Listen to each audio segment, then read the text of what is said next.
Okay, welcome to Into the Channel podcast, primarily about women's football. I am your host, Dino DeCespedes, and as always, I'm joined by my co-host, Mr. Grant Engel. What is up, man? I'm feeling all right, buddy. I thought that was a great weekend of NWSL football. Kind of football drunk from the FIFA World Cup, FIFA Club World Cup. If you care about men's football at all, just a lot going on, and I'm happy for it. Once again, the best distraction in the world right here on the pitch. Oof, yeah, much needed for sure. And with that said, let's crack some beverages. I'm not partaking in anything alcoholic. Your boy's a little bit under the weather, so you might see me drinking some of this orange concoction here. Wow, but nice. I did bring a seltzer just for the There we go. just for the ceremony. Cheers. I like it. Cheers to you. Look at you powering through. Also, not scared to play hurt. Don't blow out an Achilles on me here. But let's try to keep it as safe as possible. All right. Yeah. No, I hear that. Get well soon, Tyrese Halliburton. Yeah, that was horrible. Yeah, I mean terrible. But I kind of have an outside, I had an outside feeling. I'm like, he should just be Finals MVP. I know it makes no sense logically. I just feel like we should just do that, even retroactively. But yeah, congrats to OKC, congrats to the Indiana Pacers, great season. But to the football, the grand distraction. Let's go. You called this a good weekend of football. I'm not sure I'd agree. There was some slop up and down. There was some 1, 2, 3 Cancun vibes. We'll get to those in a few. But Mr. Grant Engel, where do you want to get started?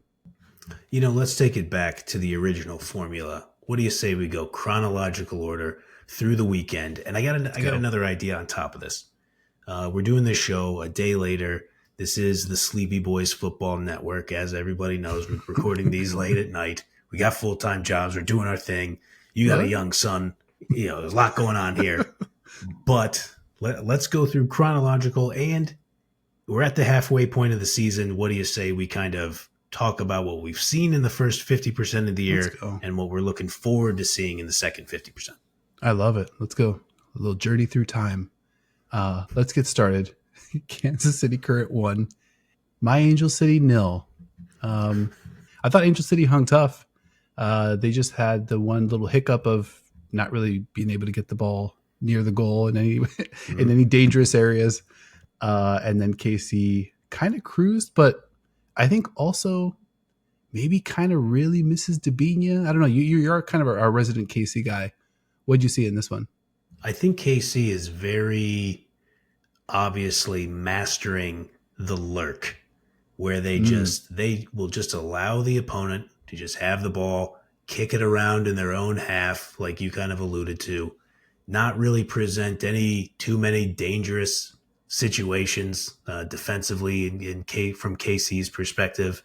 And then they're just going to have their superlative attacking talent, in this case, Bia, in most cases, Temwa Chewinga, in a lot of other cases, Michelle Cooper. Eventually, one of those players is going to take advantage of an opportunity. And this time, it looked like Chewinga was going to score it, but great save. Oh, darn, the rebound falls to Bia, and she smashes it home. A devastating moment for Anderson, who makes a big save and had a good day. Considering you go to KC, your offense can only muster 3 shots. You're facing, you're staring down the MVP, and you get a great stop on it, and the ball just finds its way to Bia, and Bia just cracks that one. And I think it was doubly painful because Anderson actually reaches up, gets a hand on it, and Bia hit it so hard that the ball then hits the net, and Anderson is still in the air, like looking back. So she knows that the ball has just ripped the back of the net and then has to fall all the way down those 36, 37 inches, hits the floor, just knowing that despite their best effort, they went down 1-0, and that was probably no way back in this one that late in the match, and with Angel City's offense looking that just flat today. There's 20 minutes left to play after Bia scored it, and they might as well have been down 3. They just did. They just never looked like they're going to score. And so, I mean, I mentioned it earlier. You also alluded to it. More than 70% of Angel City's passes were in their own half. of the field. Mm. They just didn't present any real danger. And I think KC's ability to turn defense into offense and to press the hell out of you is just going to continue to give teams a lot of problems. That's why they're the best team in the league right now. I think that's pretty difficult to argue. And then when you look at it, and this is what I'm very, very excited for in the second half of the season, when we return from that break, Kansas City Current has 2 away matches, Racing Louisville and Utah Royals. The Louisville match should be entertaining for sure. Mm-hmm. And then maybe the Royals match will be entertaining to see how many goals Kansas City scores. And then they square up at home on Saturday, August 16th against the Orlando Pride. And so I just love that they come back from the break. They kind of get these 2 warm-up matches. No disrespect to Racing Louisville. It's not really a warm-up match, but it'll get the juices flowing. I just say get your popcorn ready for that 3rd match out of the break. Kansas City Current versus Orlando Pride. Ready to see it. Yeah, I think that's going to be a banger. I think that Louisville matchup is going to be a banger as well. Sure. We're learning a lot about this KC side. I think that the one stat that really stuck out to me. So obviously, you called it out. The possession actually was in favor of Angel City as well as the touches. But as you kind of get deeper and deeper, what the touches in the final third look like? What the touches in the opposition box look like? It just shrinks like to a crazy margin until you get to touches in opposition box, and it's 28-5 in favor of Kansas City. But it wasn't just that they were doing, because if you look at kind of like the rough and tumble stats that I like to look at, tackles, interceptions, and blocks, KC dominated all 3 of those by pretty wide margins. So they are doing what needs to be done defensively. Whether it is Cooper or Hutton or Chawinga, like literally everybody's back defending. And we talked about Alyssa Thompson and that Angel City side, just so that one goal feeling like a 3-0 lead. It was kind of devastating when Alyssa Thompson steps up to that PK. And that one shot from behind where you see Alyssa Thompson and you see Lorena, and she just looks like a Marvel character. Like she just looks like I mean, I was like, what is this? And then she gets the stop on it, and enough to knock it out of play was really wild. Usually that ball ricochets back into play or sometimes sneaks into the net. So when you think about second half of the season, obviously Angel City's had their moments both up and down. What do you think we need to be looking for from them? I mean, I think we've said it since the signing. Icelandic attacker Svendis Jane Jonsdottir, cannot wait to see how she fits in there. Riley Tiernan's been really good in the first half. Alyssa Thompson, like you mentioned, have mentioned in the past, has been mounting an MVP campaign, even if Lorena read that PK the entire way and smacked it away. Yeah, I'm excited to see the attack, how that looks. And I think the defense is good enough. I like Vignola. I like Sarah Gordon. I'll be interested to see if there's another move in the transfer window. I kind of agree with you. I think defensively they're okay. The midfield is where things break down, and I think you can see where they can't really advance the ball there, and like what they kind of rely on too often is just the wide channels. Either Giselle or Alyssa or Julie DeForo was trying to get into some of that this week. So I think the midfield is probably where they need the most help. But yeah, Angel City now winless in 5, lost 4 of their last 5, so they definitely going to need to turn it around. Still some time, but we're getting into some deep waters here. But let's keep things moving. Oof, big score line here. Your Racing Louisville. Whose Racing Louisville is this? I think also yours. Okay, my Racing Louisville too. Our Orlando. This is getting tricky to keep track of who's who's. Our Orlando Pride 0. I mean, where do you get? So I need to kick this one to you. This one was a shocking scoreline. You look at the XG, even more shocking, 2.5 to 0.9. Louisville did their thing in this match. I think Orlando made themselves known, I think, in the first half. And I think the longer the game went, what Louisville was able to do defensively, what Louisville was able to do keeping Orlando honest. Obviously they had Sears, they had Borges up the field, and they weren't going to let Orlando just kind of like have their run of the day. But yeah, shocking scoreline, to keep Orlando scoreless, and Louisville, big win. I think a win that I think has been kind of bubbling, right? I think so. Yeah, I think Louisville's been on good form. You've read it the whole way. You were on it before the season. You like this squad. You like their makeup. They have a lot of smarts all over the field. The thing that just jumped out to me, and I can't remember how you just worded it. I mean, you said that Louisville wasn't going to let Orlando have their run of things. I think that's right. And the Pride has players who can beat you with long range shots, but that shouldn't be like what their attack is predicated on. They need to be running at you in the middle of the field. And it just felt like so many of their shots that, maybe like some of it they were settling for, but other times Louisville was forcing them into were just long range tries from outside of the 18. And I don't want so much of that if I'm Orlando Pride. I want the ball in the box with those great players, like on the move, taking shots. Yeah, if I'm reading the stats right, 10 shots from outside the box, just 6 inside the box. Louisville actually had more shots from inside the box than Orlando did on this day. The one stat that really tripped me up, it took Orlando 10.2 touches in the final third to get into the box, to get one box touch, 10.2. On the Louisville side, it was 5.5.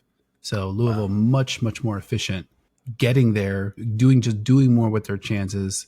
And I think you see it on the score line. You see it kind of like in the shot count, definitely like, what they were able to do, just kind of putting pressure. The XG also shows it. But Louisville's just tough. Like they defend really tough. They have players that you have to respect. Taylor Flint was awesome. She's just everywhere. There was one look where Banda kind of had Marta streaking. He needed to really put a perfect ball, just kind of puts it a little bit behind, and Flint is able to kind of reach out and get to it and just completely extinguish the play. Yeah, Flint was great. And now Louisville, 5 wins in 7. This is just flat out a good team. And I think second half, my focus and attention is going to be on what's the ceiling for this team, because I think we'll get to it with a couple teams, down the docket, but some of those teams that looked a little bit like top 4, top 5, top 6 locks, much, much less so. Now it kind of feels like Louisville, what happens if they put a draw on KC or actually take all 3? I mean, we got to kind of really, really switch gears on this team, but maybe I'm getting ahead of myself. Where do you want to get started with this one? Louisville, Orlando Pride, where's your head at? So I don't think my expectations are really changing that much for Orlando Pride. I mean, I think they're still going to have a look at the NWSL championship. Obviously, you get them in a single game scenarios. I like them in a lot of spots. I liked your reference of the a lot of teams kind of looking like that 1-2-3 Cancun. I don't know, for a team in Florida, is it a 1-2-3 Turks and Caicos or something like that? Like, is there an easier flight that they could do instead of Cancun? I'm not sure, but I don't think my expectations are changing too much for Orlando. Like you said, they looked a little sluggish out there. Maybe they're ready for the break. They've played a lot of football over the past year plus. And then for Racing Louisville, I think other teams should be concerned about Racing Louisville, as you pointed out. Emma Sears has 6 goals. She appeared in all 13 matches in the first half of the year. And Ari Borges, she could have had another goal in this match that she kind of like duffed and totally missed. I thought it was a tap in. And, I'm going to throw this out there. There were smart pundits at the beginning of the year who were telling people to look out for rookie Sarah Weber out of Ohio State University. And, she started the last 3 matches. She was the one who served that ball on a platter for Borges that should have been a goal.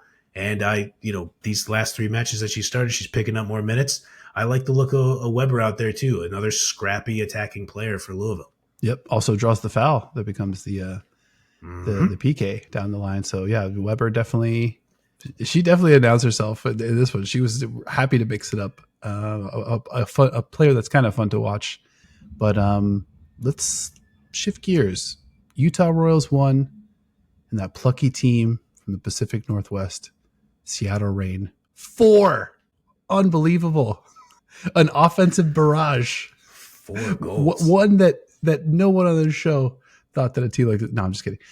Take me through the experience watching this match. All right. So, a little behind the curtain here. I mentioned the FIFA Club World Cup Inter Milan, Internazionale, they played the Urawa Red Diamonds out of Japan down in Lumen Field, which I think I've mentioned on the show roughly 100 times. Lumen Field is like 15 minutes from where I live. That match was at noon, and then the rain match was at 2. So zip down there, taking the match. Vibes were incredible. It was a great match. Heartbreaking loss for the Red Diamonds. I had a great time watching that match. Immediately hop on the bike share, zip back up to my neighborhood. Got home with like a few minutes into the match, but was able to start the match from the beginning and then catch up during halftime. So now that everybody knows how I watched the match, which was obviously very important context. Not quite my question of how did you experience the match? Right. Well, I mean, it was how I experienced it. Poorly worded question by me. The thing in my rush as I'm getting settled, the first thing that jumped out to me, look at those players up front: Adamas, Biondolo, G, Maddie Darlene, Sam Meza, Sally Menti. And then you also have Madison Curry in support, kind of out there on the wing. Harvey employed the 3-4-3. I thought it was a really interesting look, and it makes me wonder, could this be, and I understand they're playing Utah Royals and we have a lot to say about their defense, I wonder if this is going to be Laura Harvey's most effective attacking lineup. I believe it. I think we've talked – Darlene looked great. With G, I think kind of getting worked back in. I think the telecast did a great job giving some background on, G's kind of foray into the lineup, out of the lineup, back into the lineup. And watching the Seattle side kind of made me think about a few things. So, when did Seattle bring in Anna Maria Crnogorcevic? Was that last season? Yes, summer last season. So I think we got through like the early spring part of the season. I think she came in the summer. And then G, I think, was before last season.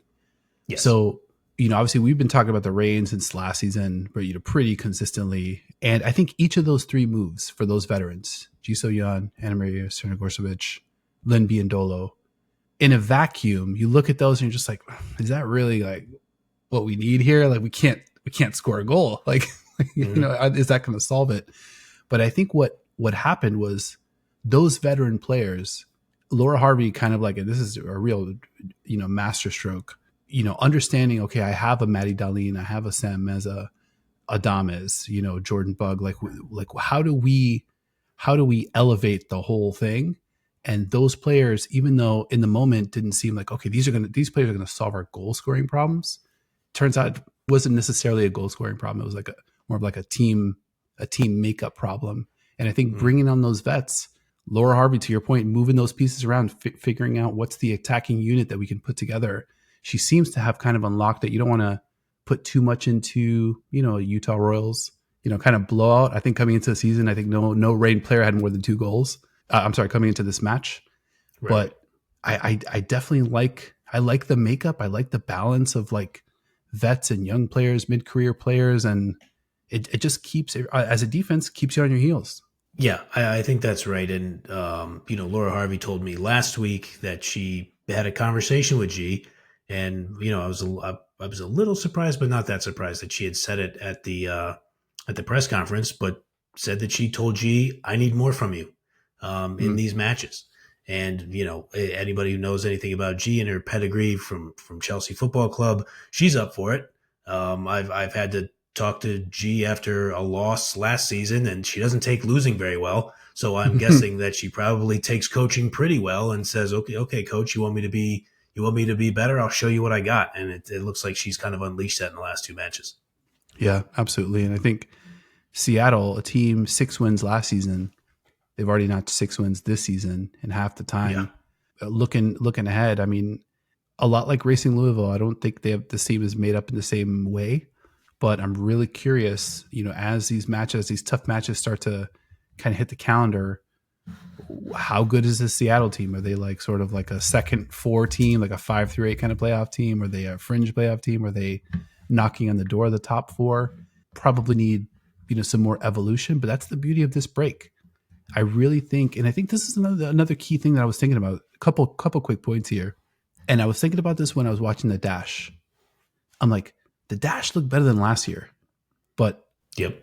they're still at the bottom of the table. Like, so it's like, it's not enough to just be better than last year. Like, you have to improve at a faster rate than the other 13 teams in the league. And I think Seattle is kind of like doing that. Racing Louisville's kind of doing that. Key point though, they're doing it at that beginning of the season. Now I think we're really going to learn, okay, this 5-ish week stretch, which coaching staffs really have a handle for what they have and how to maximize it. And who's, I kind of feel like we're going to see 4 or 5 teams come out and really just lose ground week in, week out. And then another 8 or 9, like really kind of like extend themselves. I'm not sure who's going to be in what bucket, but I think those are the 2 key things that I'm really excited about. Yeah, I think that's a great way to look at it. And I mean, they're going to be, so Reign comes out of the break. They have a home match versus Angel City, and then they go down to Portland.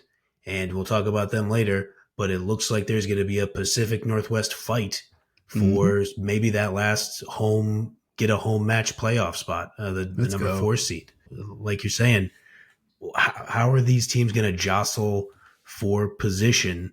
And who's going to show like, okay, yeah, our growth from last year is accelerated over these other teams and we can sustain it. That's the big question.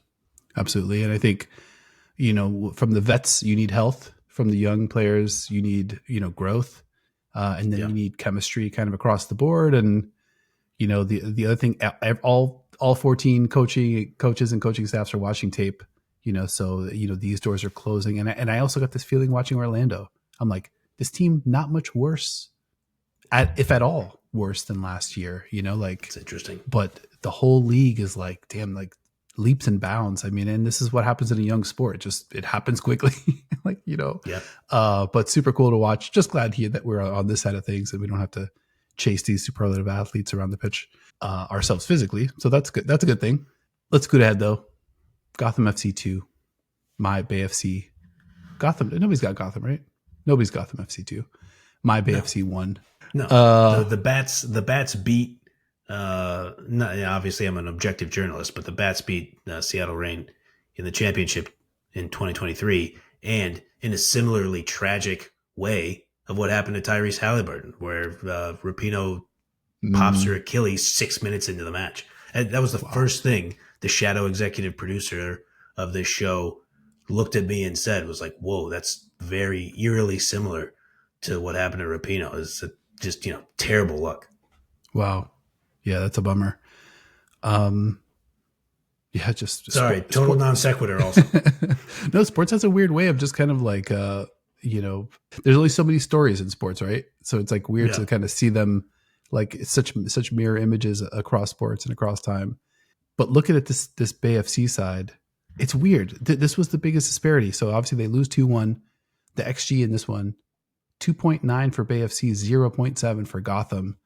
I don't know if the disparity between these two was that wide, but I thought Bay was way the better team.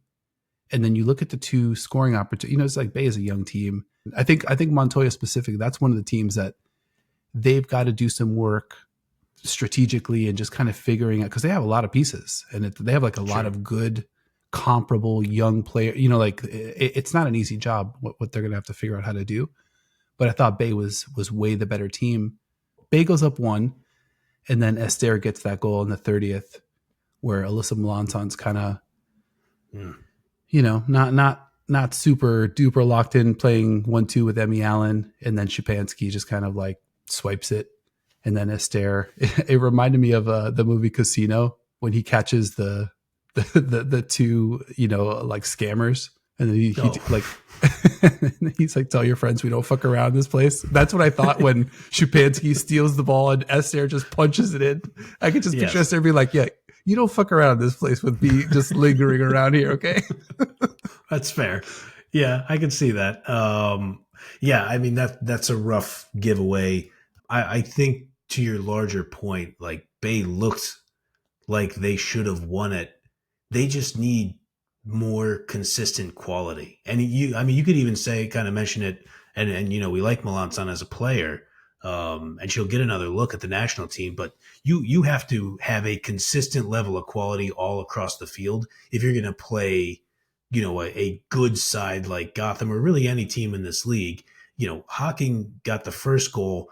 She looked like she probably should have finished one more and could have finished another two more. Yeah. And they, Kundanagi had a great look on goal that she could have finished. It's hard to win in any league, but particularly this league, if you're just going to miss chances like that against a team that has a stare on it.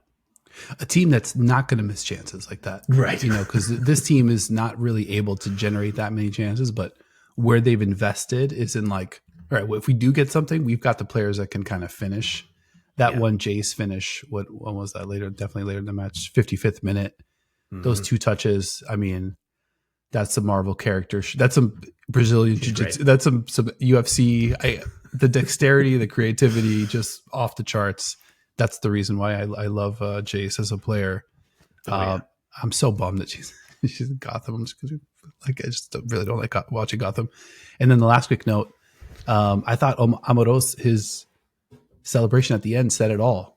Super emphatic, super over the top. Not really what you would expect to see after a 2-1 win, at home over a team that's a couple spots behind you in the table. But I think he knew, and I think they knew they kind of stole one here. I think that's a huge part of it. I think, we also talked about a couple weeks ago that they needed to right the ship. So they lost 3 in a row from May 9th to June 6th. They had a 1-0 loss at Racing Louisville, a 1-0 loss at home versus San Diego, and then a 2-1 loss at home to the Current. And we were talking about things maybe getting away from them. But now it feels like, they right the ship. They get a 3-0 away win at Utah and then get this win at home versus Bay. And now they're kind of back in the mix. After the break, their first match, they go to Chicago on August 1st. That's a winnable match. And so they're right back in it. Yeah, and I think if the other thing about Gotham is you mentioned away at Chicago, their next 3 after that, home against the Spirit, that's a tough one. And then they've got 2 more at home. They've got the Dash and the Royals. There you go. Chicago, the Dash, and the Royals, 3 of the next 4 for Gotham. So if there's ever a time to kind of like sweep up and grab some points, it's definitely here, coming back after the break. But I'm not so sure that Gotham's righted the ship. I think their offense looks a little flat. I don't know that, I think they need things to happen. They need kind of some unforced errors, and they need some brilliant players to do brilliant things. That's maybe not a recipe that you could really count on week in, week out down the stretch. So I think Gotham's got probably some bigger problems. I think they gotta be able to get to a point where they can control possession and the ball and the chances at home against a team like Bay, if they have like any kind of like real aspirations for the season. I think that's probably fair. Yeah, maybe righting the ship is strong. They needed to get results in these last 2 after that 3-match losing streak. I think you're probably right on that. All right. Well, let's go to something that you were right about. The North Carolina Courage and their ascension put up 2 goals against the aforementioned Houston Dash. Houston Dash did a good bit of angering the football gods in this one, and I think they paid for it dearly. Avery Patterson starts the proceedings. What a fantastic player. Just a bully. Like that first sequence, she's just like, I'm going to try it. Gets blocked. She's like, I'm going to try it again. This time even harder. just like this is how we're going to start this match. The Dash, like as I mentioned a little bit earlier, they're better, but they're almost like no closer to results. It's like a weird paradox. Yeah, losses in 4 of their last 5. I mean, Patterson has, her ceiling is easily superstar, I think. Yeah, right? She's really good. I think it's more than likely she's a star player in the league. Like you could already argue that she's probably in about star level right now. But I think like her baseline is that she's going to be a star player no matter where she is. But I think, another extra gear, she's consistently will play at a superstar level. I love the smarts, the athletic character to get up and down the field relentlessly if you need her to. She showed a propensity to an ability to play at the back or on the wing in an attacking position. Like you pointed out, I mean, she has great physical strength for a young player. You just can't say enough about her. And then on top of that, they have Yasmin Ryan, who is at least a star herself. And Yeah. so, you got to kind of build around those players. Like you said, like they haven't been able to get results or like grow at a rate that's fast enough. But I think if you're a Houston Dash supporter, like our pal Goog, Big X the Hug on Blue Sky, the world's greatest Houston Dash supporter, some people say, I think you have some things to be encouraged about, even though you're looking at another pretty frustrating season. Frustrating. And I think like, well, the good part about it is like the league, there are 8 playoff spots, right? So Houston's a good bit behind. So they're 7 points out behind Gotham, and obviously a bunch of teams in between the two. I'm not sure the playoffs are really, It'd be tough on the table necessarily, but I still do like watching Houston. But the key turning point, I think, for me in this one, the Puntagam, like I think the red card, I think it was a second yellow, and then bad just foul. a bad foul on a player that is having a tough time. It's like this is like I love this. It's an American player, he's having a tough time. It's like I don't know, the football to me the football gods were like, this is not it, and then Carolina gets an immediate chance very soon thereafter. And then Jaden Shaw just kind of cashes in, just punches Houston right in the mouth with an equalizer and her first goal for the club. And it just felt karma-y in that moment. The whole sequence, all the components, and then that end product. It got things started for sure. I love this take. I'm jealous that you thought of this and I did not know. They did anger the football gods, and like of all the things, like you talk about, like putting a player in the position to get off the schneid, if you will, like just angering not only the football gods but Jaden Shaw, and like you could almost see the weight lifted off of Shaw's shoulders. Not even after she scored it. When the ball falls to her, I thought the commentators did a good job of pointing this out too. She had really great poise when the ball was falling to her. She was like, you could like almost see her compute. I have time. I'm going to settle this and I'm going to do what I do. And she fucking knocks it home.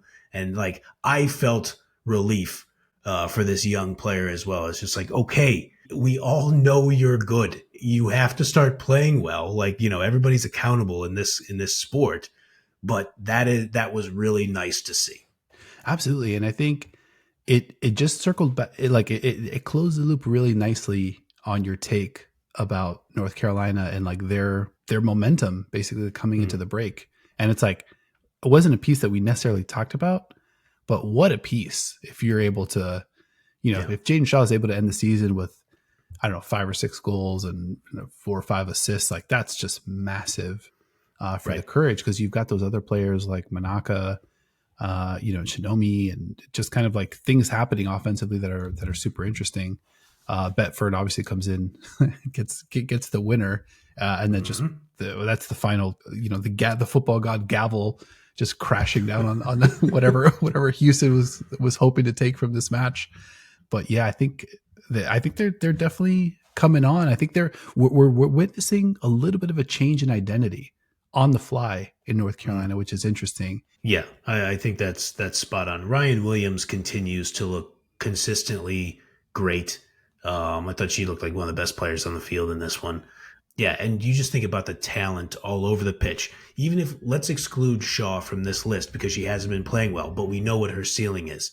Manaka, Williams, Sanchez, Vine, Shinomi, O'Sullivan. It's a lot of good players on the field at one time, and you don't have a lot of overlap. So, yeah. I mean, you can rotate some of them in. I think Ashley Sanchez she didn't even come in until the 66th with Sean Betford. I didn't even mention Feli Rausch. Brianna Pinto scored a goal last week. Like, this is a good team. I think they're on their way. I'm extremely interested to see how they look in the second half. Yeah, I had them in the top 4 coming to the season. Never really a doubt from a guy, except for pretty much every week up until this one. But yeah, here we go. North Carolina, they're on their way, and Houston's themselves right to the loss column. So we keep it moving. Not yet my Portland Thorns, but dangerously close. I mean, this Wow. is getting real touchy here. Portland Thorns 1, Chicago Stars FC 0. This one wasn't such an overrun. I thought it would have been an overrun with the midfield they put out. We talked about the midfield for a couple of weeks, and then they just went full midfield. Just like give me all four: Sugita, Moultrie, Coffee, Fleming. Real bummer. Portland loses Kaya Hanks to the injury that will not be spoken. The Candyman of injuries, unfortunately. Get well soon. Kaya Hanks having a great start to her career. But in this one, Portland did their thing. But I thought Chicago kind of hung tough, was pretty live. I think post Lauren Donaldson, I think we had low hopes for this team, but they've put out solid-ish performances. They're not getting completely run over, but no results to show for it. But I think they're presenting well in these matches. What'd you see in this one? Yeah, I think one thing that anybody who doesn't necessarily root for the success of Portland Thorns should be a little concerned about. And I'll just be honest here. I live in the vicinity of those types of folks up here in beautiful Seattle, Washington. And they tend to not root for Portland so much. Portland's win, not too far off from Kansas City Current's win, where it's just like, okay, you want to have the ball some. Interesting. And you go ahead and do that. We know we're better. We know we have better attacking talent. Possession in this one was 50-50. And Portland was fine with it because they knew when they would have the ball, they would use their great midfield to eventually break down Chicago Stars in some way. And they showed it on that goal, which was just a fantastic team goal to lead to a great shot, not a tap in by any means, but an open look on goal that, you just had to feel comfortable that Torden was going to finish it. Yeah. Great team goal. Obviously things really get moving with Reina Reyes, who I thought has been really good this season. Oh yeah. Watching Reyes live, I was like, okay, that's a real player. But they go Reyes, Sugita, Coffee, Torden for the goal. So there you go. And then maybe 15, 20 minutes later, they come back and then it's Sugita, Fleming to Linehan. That one almost cashes. Final touch hits the crossbar. I mean, the thing that I took away from this is like, if this team had Sophia Wilson and this midfield, a couple of those defenders, how good would this team be? Because it's kind of tantalizing. We were just coming off the finals and talking about what happened there, and it's just like, damn, if they had that midfield and Wilson on the left, and they could just kind of like either just bang down the door up the center of the park or on the right hand side, or just kick it to Wilson and she just will dazzle. That's a little scary. And I think if Wilson's back next season and they're able to keep this core, this is a team not far away. And it's one of those weird things too, where like, does Turner look as good as she has this year if Wilson is there to get the majority of the touches in the attacking third? So now it's, obviously, it's an interesting thing in this sport is that you don't have to like do the dance of like, well, it's not good that they're injured. Well, Sophie Wilson isn't injured. She's expecting a wonderful, life-changing thing with her pregnancy. So that's great. And so now she gets to go and do that. And Raylan Turner is going to develop. But now you get to have them both on the field next year, assuming that, Turner is back. I'm not sure her contract status. I won't pretend like I know. But, I think it's an interesting thought exercise. And then we'll see when Kaya Hanks comes back. Hopefully in the middle of the season next year. An ACL, typically a 1 year injury, but she looked great. So now, how much attacking talent is really going to be rejoining the club next season? And we just live in the world where doubting the Portland Thorns is a fool's errand. I should have never done it. I apologize that I did it before the season. I think it was Jordan Angeli who said on the broadcast, though, to at least give me a little bit of cover, that she expected them to be like a bottom 4, bottom 5 team in the league too. So at least other knowers of ball were skeptical as well. But they're just chugging along and they're just doing whatever they want in the midfield. That led me to a second question, which is obviously this team has got no shot at the Shield. They're in fifth, 11 points back. But in the playoffs, I saw this Portland side live a few weeks back when they came to the Bay. This team's going to be tough in the playoffs. Like, yeah, no doubt. How rugged they are and how they play. And, you got a whole bunch of 1-0s and 1-1s, and you're not going to blow this team out. So forget that. It doesn't matter who you are. Like, you're going to leave a little bit bruised from this one. And if they can just kind of get better and better at like when the moment's there and kind of like, the door is just a little bit open and let's be precise in this moment, kind of like the way they were in this match, in those couple of occasions. This team, I could see this team getting to the final, like just elbowing and knees and, like shins and, just however they do it. Like, I just have a feeling that they can grapple their way there this year. Yeah, you definitely can't put it past them. I thought it was two things that kind of speak to that in those one game samples. It's very clear that Rob Gale wants the team to sign another winger. If I had to guess after the Hanks injury, he said multiple times, I think it was just during his halftime interview alone, we're thin at winger. He just kind of like throwing that out there. And I was like, okay, Rob, are you telling us to give you a little bit of grace because you don't know how this match is going to end? Or are you telling ownership, hey, help me sign a winger during the window?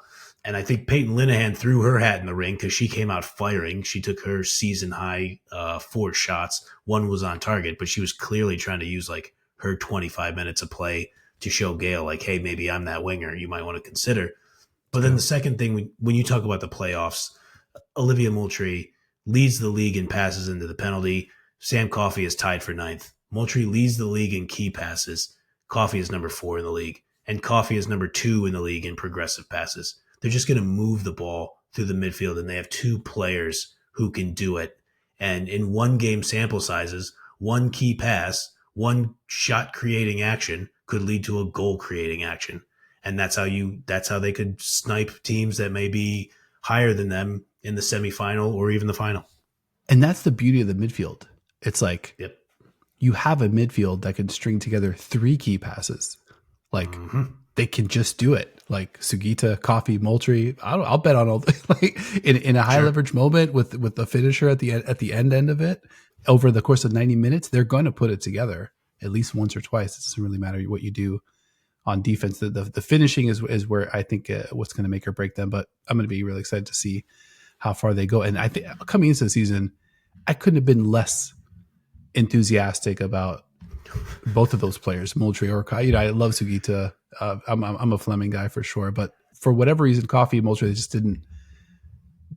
I wasn't on that same vibe, and I'm complete 180 now. I feel like I fully have wrapped my head around what they're able to do and how they're playing ball, and I'm into it. I think it's also because in the very limited football that I played very physical. I just bounced around. It wasn't really, I was fast and big and strong and not very skilled.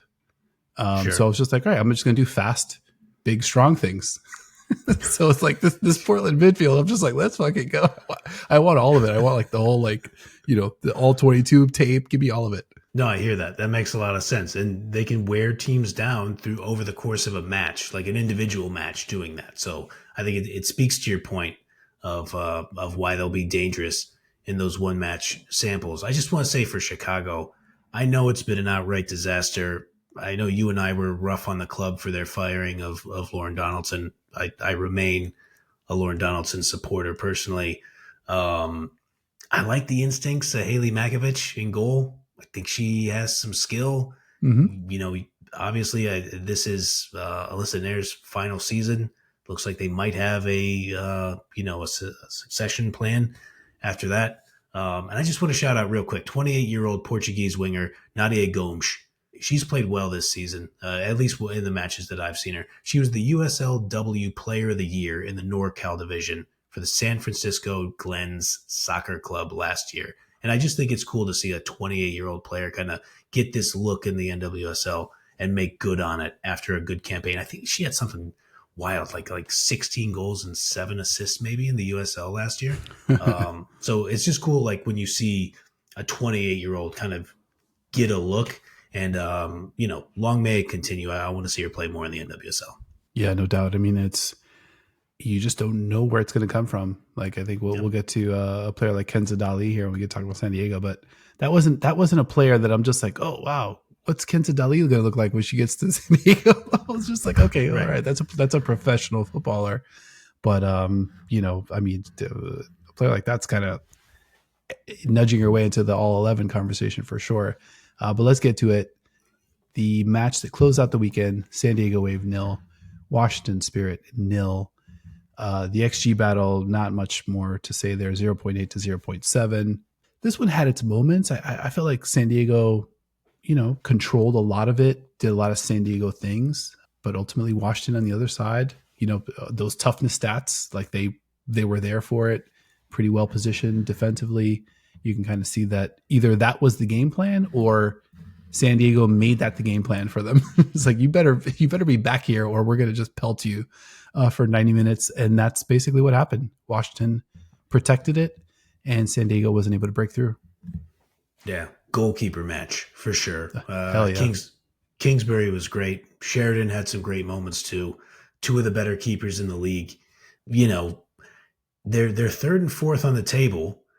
I've seen better 0-0 draws in my life. But like you said, this one was just going to be a kind of a grimy, in the words of friend of the show now, Hal Hirschfeld, a thug it out kind of match. That two teams were just going to kind of go at each other. Spirit needs to get healthy over this break. They need their players who are playing over the international break to get healthy. And it felt like this one was just kind of like last match before the break. Let's just get this thing over the finish line. Yeah. I mean, some encouragement on the San Diego side. So they obviously controlled, they got the ball deep into Washington territory, 7 different players who attempted multiple shots in this game. So that's a high powered offense right there. But, talked about the XG. You look at a player like Kimi Ascanio, 17 years old, only able to generate 0.2 XG in the match. But the problem is she led the team with 0.2. Like pretty sad day offensively. No one on Washington had more than 2 shot creating actions. The Wave had 28 on their side. But yeah, like I mentioned, Washington was tough. They led in tackles 19-10. Carl had 6 tackles. Bernal had 4 tackles. They were physical, lots of blocks, lots of getting in the passing lane, and then lots of just sitting in defensively, trying to go over the top to Monday, later to Kawasi. Not to too much success, although they had a couple chances. But yeah, sure. I think ultimately 0-0 kind of felt right. I think maybe San Diego slightly the better team, but ultimately I think this was a great, let's close out the first half of the season matchup. Let's get everybody home in one piece. There you go. Everybody go home in one piece. They, Wave maintained third in the table. Spirit maintained fourth in the table. With the Rodman injury, with Kawasi kind of working your way back in, I like Gift Monday, and they have her playing up top some. They could use another winger. Oh, what do you know? Sophia Cantore coming to the Washington Spirit. She's pretty good. She played for Champions League side Juventus, who also won Serie A Femenil. She was tied for 5th in goals and tied for 4th in assists in that league last season. She was also top 10 in goal creating actions, shot creating actions, passes into the penalty, successful take-ons, progressive carries into the penalty area, and progressive passes received. She's a hell of a player, and I'm very interested to see kind of who gets bumped from that starting 11, or like who gets moved around in that rotation. And then what happens when Rodman comes back and you have some kind of combination of Hatch, Rodman, Cantore, Kawasi, and then Monday. Monday becomes like your 5th forward at that point, and that's pretty good. Yeah, I'm not sure. Yeah, also I'm not sure if you mentioned Sar, but I think still. Oh Jesus, sort of in the mix. But yeah, I think Cantore, 25 years old, headed to the Spirit. I mean, we talked about second half of the season what we're looking for. I think you said it in a much gentler way than I'm going to say it. I'm interested to see how they put these pieces together and if they're able to put these pieces together, because this is a team I don't think that has figured out much of anything offensively. they've had a couple nice performances, but for all of those good attacking players, like in this match, there was a moment where Casey Kruger up the left hand side is like initiating offense for just a period of the match. I'm just like, okay, like, and she could do it, but it just feels like the offense is, kind of like just meandering around the happy hour, looking for somebody to talk to, trying to figure out, all right, what do we like? What's the plan here? Like, Sure. So second half of the season, the talent's not a question. The players are not in question. It's going to be about, can this look like a team? I don't know. It's been a minute since this has looked like a team like really in rhythm. And I think we talked about like that Portland goal. We talked about, Louisville, what they're able to do in the counter, the KC, how they play. Like, so it's like you get a feel for these teams. I definitely do not have a feel for this Washington offense. Defensively, they've had their troubles too. A good showing in this one, being able to hold San Diego scoreless, but I'm a little bit more tepid than you. I think Washington second half. I want to actually see them put some matches together, put some performances together offensively. Well, they're certainly going to have their opportunity. Let me just make sure I have this right. Their first match out of the break at home against your Portland Thorns. So that should be a real barn burner. And then, I don't know, we love our pals who do announcing, but I think the last time Spirit played Gotham, they were really trying to tell us what a rivalry it was between Gotham FC and Washington Spirit. I felt like people on Woso Blue Sky were like, oh yeah, is it? I guess. Sure. Like there's like DC, New York. I guess they're like close or whatever. So they'll have two big ones. They're at home for the Thorns and then at Gotham for the second match out of the break. I think it'll be interesting. I want to counter your more tepid on Washington than I am, to just say San Diego Wave. I got my eye on you. I'm still not sure I totally believe. Nice. I don't know. There's something about it. I don't know what it is. I know I've been lukewarm on them. I was down on them in the beginning of the season, and I've like begrudgingly accepted, like, okay, they're third in the table. What am I going to say here? I'm not so sure. I just still don't super trust them. I don't know what it is. That's so weird. I mean, I don't know, man. Like, to me, this match, you got to give it to Kingsbury. 6 big saves, probably the player of the match. Super busy, big time saves as well. But I don't know. You have Dali, you have McCaskill, you have Cascarino. Those 3 are a nightmare. Maroney, she's a nightmare. You've got the kids, Barcenas, Ascanio. Like, I don't know. I just feel like they string together a bunch of stuff. They get the ball into way, way, way deep territories. You look at this one, touches in the final third. This is against the Spirit. It's not a bullshit team. 214 to 61. Like, it's like 3.5 times more. It touches in the opposition box. Almost exactly 3.5 times more. 37 to 10 against the Spirit. Like, they really controlled all of the real estate. They controlled the ball, 65% possession. They just couldn't kind of cash in.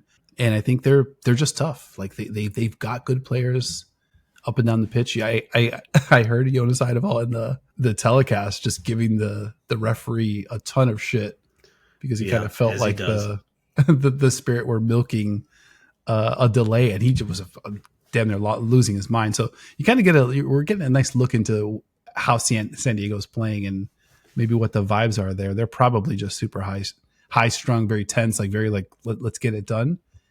I don't know that they quite have the makeup. I don't know that they have the killer, to be able to like notch these goals late. I was listening back to our preseason episode, in between shows, and you had made a prediction about the Current and Chewinga getting a brace in the final. I think that was your prediction, which now looks unbelievable. So props to you. Just, that's tracking. It couldn't be tracking any harder.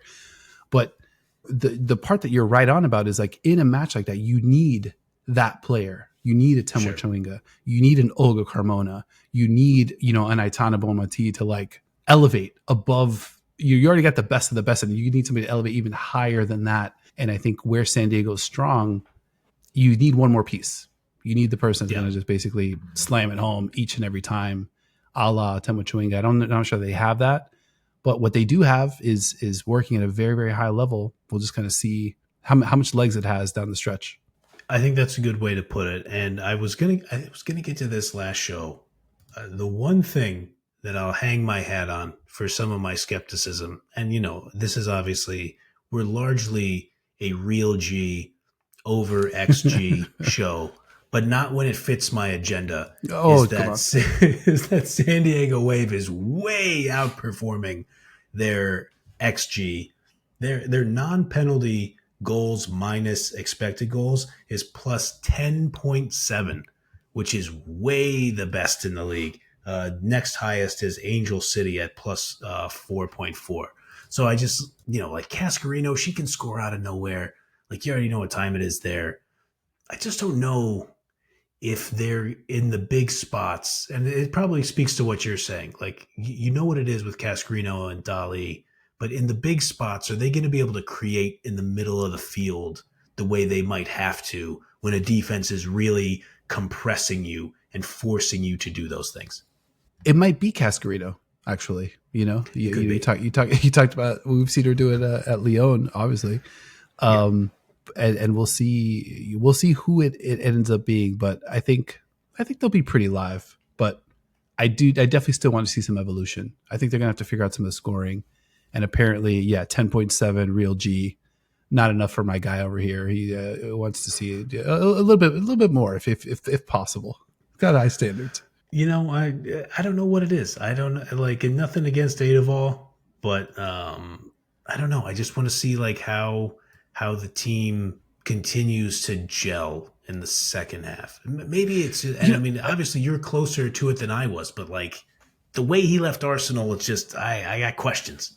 Yeah, no, that's fair. That's fair. And I tell you, your San Diego Wave is my North Carolina Courage. So you don't have to explain the feeling to me. I think like I'm still, I see it, and I see the results come in, and I still kind of have that skepticism. So I definitely understand it. It's funny that we have we're kind of like crossing the streams in those two directions. Like it. All right, quick episode calendar before we get out of here. So NWSL, that's it. 13 weeks in the books. Not to worry though. While NWSL is offline, your boys will be busy. Mega preview kicking off our UEFA Women's Euro 2025 coverage coming your way next week. U.S. Women's National Team coverage also coming your way after each and every matchup for the Stars and Stripes. Subscribe, sign up for those alerts, hit that little bell thingy. You already know what time it is. We covered this last week. Plus, our NWSL collection is also live.